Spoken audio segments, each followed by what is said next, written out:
Assalamu alaikum mai sauraro, barkanka da sake kasancewa da mu a cikin wannan tasha mu mai albarka, inda ka ji cewa Bola Ahmad Tinubu ya fito ya yi magana akan ƙarin albashin da ya yi wa ma'aikata.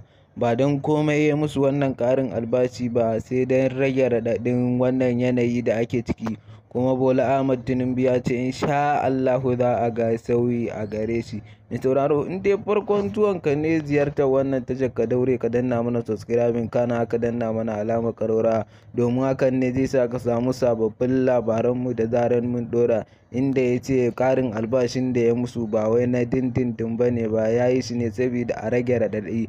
Domin idan komai ya lafa a ƙasa Najeriya, komai ya dawo normal, insha Allahu da yarda Allah zai kawo gyara a cikin ƙasarmu Najeriya.